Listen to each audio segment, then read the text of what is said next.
Hello friends. UPSC preparation के लिए जो मैंने मैराथन क्लास शुरू की है, उसके स्किल डेवलपमेंट क्लास में आपका स्वागत है। मैं वेलकम करता हूं आपका। आप जानते हैं कि हम लोग जितने भी एग्ज़ाम हैं, यूपीएससी के पार्ट ऑफ एग्ज़ाम हैं, उसके अलग-अलग पोर्शन पर एक तरफ गाइडेंस भी कर रहे हैं, साथ में तैयारी भी कर रहे हैं। सबसे पहले गाइडेंस ज़रूरी होती है। उस ताकि पता चले कि प्रिपरेशन कैसे करनी है, और जब प्रिपरेशन हो जाती है, उसके बाद एक और चीज़ की ज़रूरत है, जिसको अब यूपीएससी ने नेसेसरी बना दिया कि गाइडेंस ठीक आपने ले ली, प्रिपरेशन कर ली, लेकिन ये सिर्फ़ इन्फॉर्मेटरी प्रिपरेशन से बात बनेगी नहीं। आप में कुछ स्पेशल क्वालिटी भी होनी चाहिए अगर आपको सेलेक्ट होना है तो। बहुत सारे स्टूडेंट्स बैठते हैं, तो उसमें आप में क्या स्पेशल है?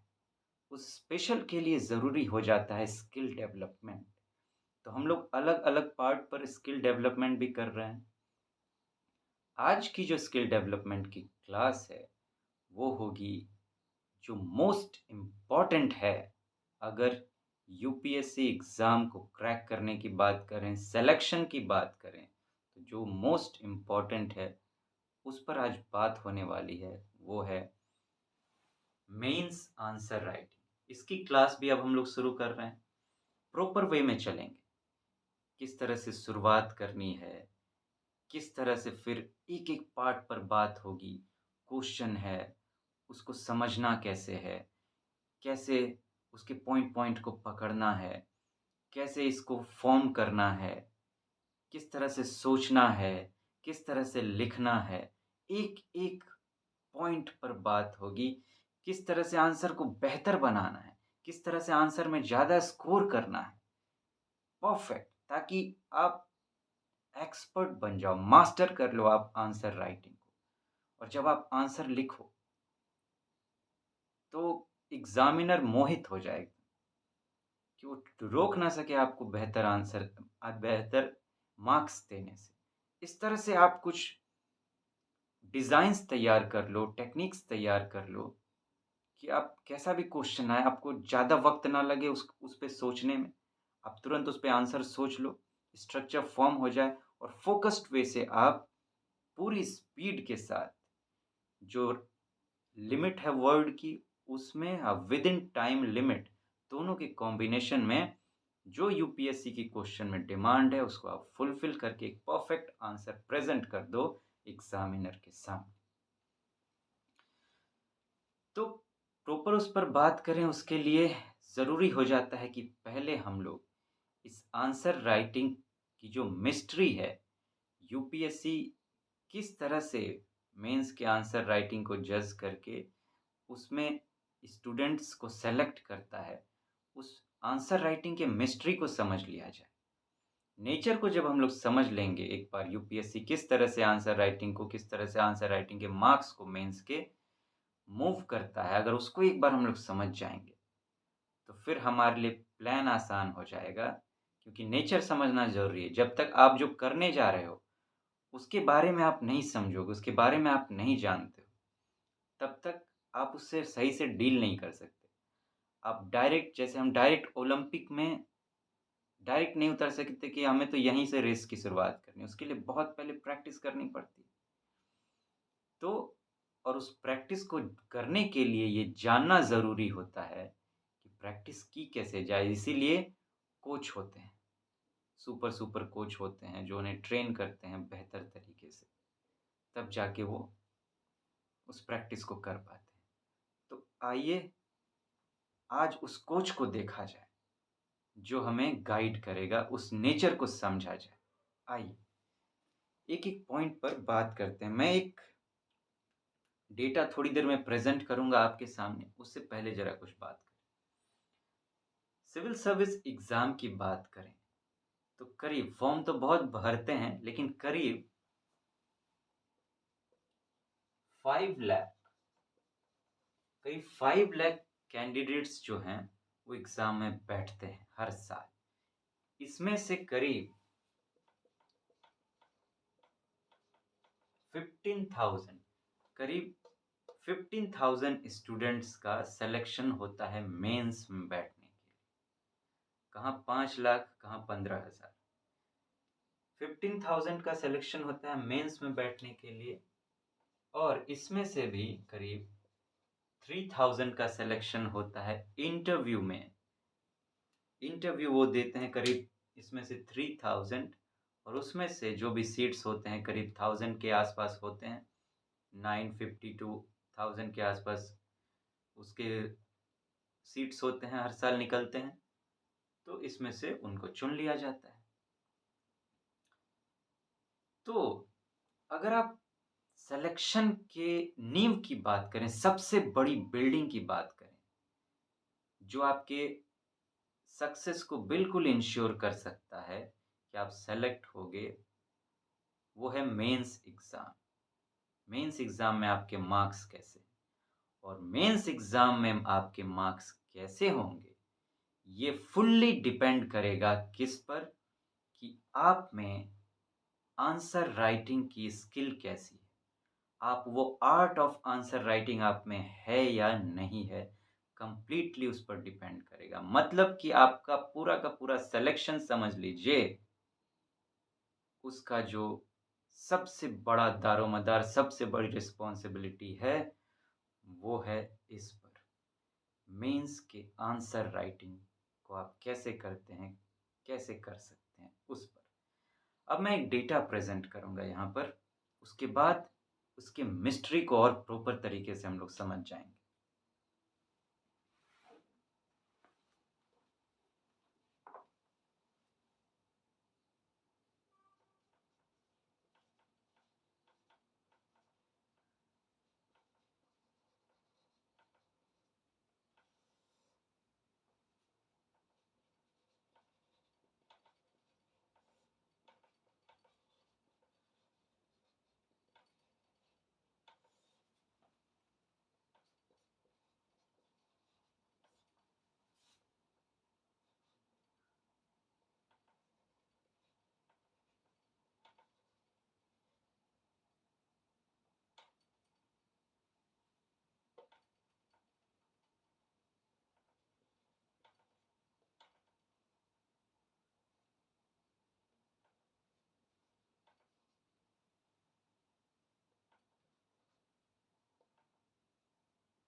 आइए, अब ज़रा इसकी मिस्ट्री को समझें हम। 2023 में जो सिलेक्शन हुए, जो जिन्होंने 2022 का एग्ज़ाम दिया था, तो रिज़ल्ट आए 2023 में, तो वो जो रैंक रहा, आप इसको 2022 ही समझिए। बस रिज़ल्ट आया था 2023 में, जो अभी जो रिज़ल्ट यूपीएससी का लेटेस्ट आया है, उसके रैंक आप इसको मानिए। रैंक 1, जो रैंक 1 रहे हैं, उनके मेंस के मार्क्स थे 901, इंटरव्यू के थे 193 और टोटल ये 1094। ठीक, फोर्थ रैंक की आप देखिए, फोर्थ रैंक जो है उसके मेंस में मार्क्स रहे 882, इंटरव्यू में 173 और टोटल हुए 1055। आप फिर 31 देखिए, 868, इंटरव्यू में कितने 154 और इधर 1022। मैं इसे क्यों दिखा रहा हूं मैं अभी बताऊंगा। इसको देखिए 125, 782, 209, 991, इस तरह से आगे है 185, 781, 201, 982, 203 रैंक 770, 210, 980, 412th रैंक 759, 201, 960, 831, 717, 193, 910। मैं क्या इससे बताना चाह रहा हूं आपको, अगर आप देखें तो आप देखिए कि ये जो रैंक 1 है जिनका, इनको इंटरव्यू में कितने आए हैं 193। Point one one point point marks का वहां बात होता है। पॉइंट वन से भी कोई आपसे आगे निकल गया तो आप रैंक में पीछे हो जाएंगे। आप इधर अगर देखेंगे तो देखिए 209, 201, 210, 201, सब 200 से ऊपर वाले हैं।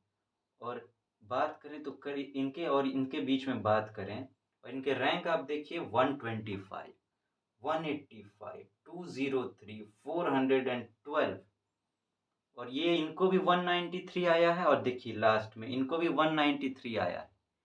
लेकिन इनका रैंक कितना है यहाँ देखिए 831 रैंक है। तो इनसे इन सब का मार्क्स का बात करें तो करीब 10, 12, 15 ऐसे फर्क है। यहाँ बराबर हैं, लेकिन रैंक का देखिए कि कितना फर्क हो गया है। क्यों? मेंस की वजह से। मेंस की वजह से इनको देखिए 210 है, लेकिन मेंस में मार्क्स आ गए 770, जिस वजह से इनका रैंक चला आया 203। इनको इससे कम है 193 ही है, या छोड़िए यहाँ 200, ये देखिए 154। कितना बड़ा गैप है, कितना बड़ा गैप है, इतना बड़ा गैप है। लेकिन रैंक देखिए, इनका रैंक देखिए तो 31 और इनका रैंक देखिए तो 203। और ये किस पर डिपेंड किया, किस वजह से? मेंस के मार्क्स की वजह से।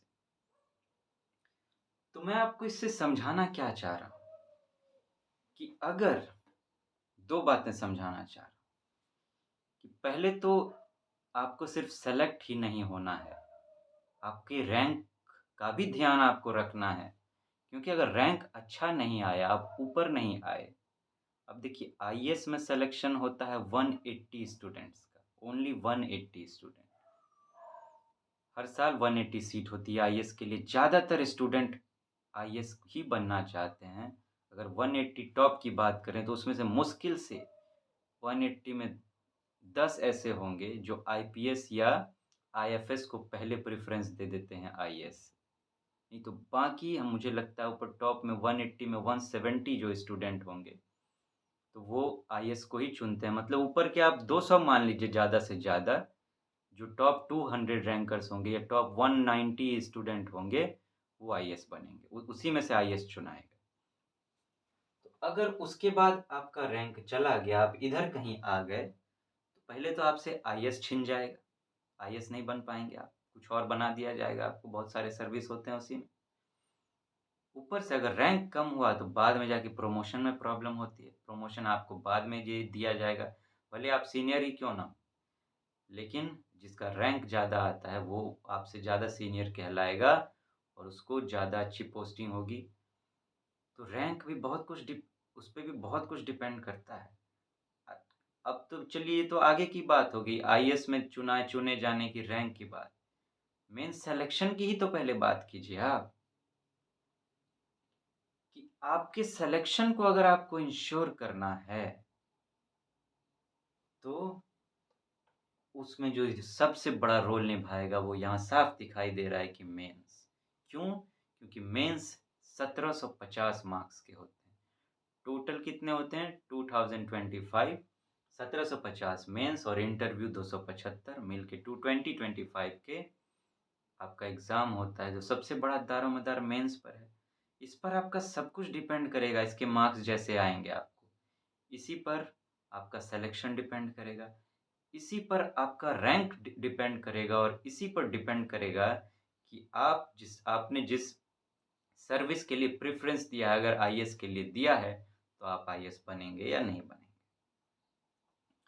इसको आप देखेंगे तो आप समझेंगे कि मेंस का कितना इम्पोर्टेंस है और उससे भी बड़ी बात आप समझेंगे कि मेंस के आंसर राइटिंग का प्रेफ़रेंस कितना इम्पोर्टेंस है।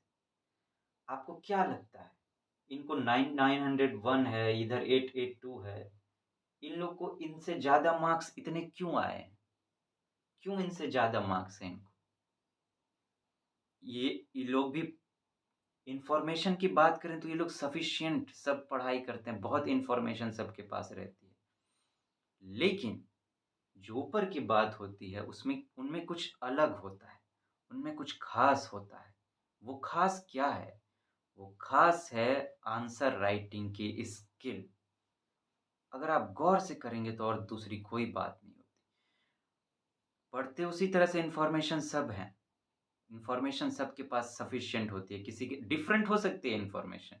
एक के पास डिफरेंट है, दूसरे के पास डिफरेंट, लेकिन इन्फॉर्मेशन सफिशिएंट उनके पास होती है आंसर राइटिंग के लिए। लेकिन वही है कि आपने आंसर राइटिंग सीखी कैसे है? कैसे आप आंसर करते हो? क्या आपकी स्किल है? टेक्निक्स क्या हैं? वो जिनकी सबसे ज़्यादा बेहतर होगी, वो डिपेंड करेगी कि कैसे आपने सीखा है, कैसे आपने प्रैक्टिस किया है। उसके मार्क्स बेहतर होंगे और सारा फ़र्क पड़ जाएगा उसी से। तो इससे आपको पता चल रहा होगा कि आंसर राइटिंग की क्या इम्पोर्टेंस और आपको आंसर राइटिंग क्यों सीखना चाहिए, क्यों आपके लिए निहायत ही ज़रूरी है आंसर राइटिंग। तो आज का मेरा एजेंडा यही था कि मैं आपको पहले मेंस के आंसर राइटिंग की जो इम्पोर्टेंस है, उससे मैं आपको अवेयर करा दूँ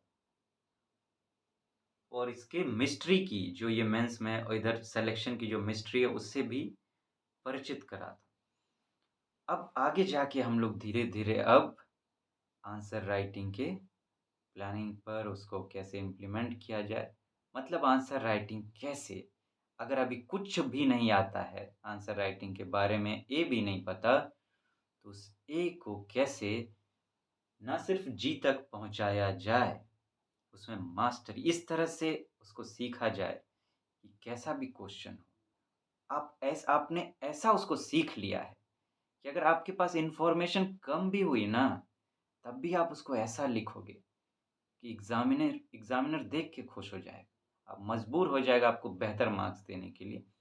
आप बहुत अच्छा आंसर राइटिंग सीख जाओ। इस तरह से आपको सीखना है। तो अगली क्लास में मिलते हैं friends. Have a good day.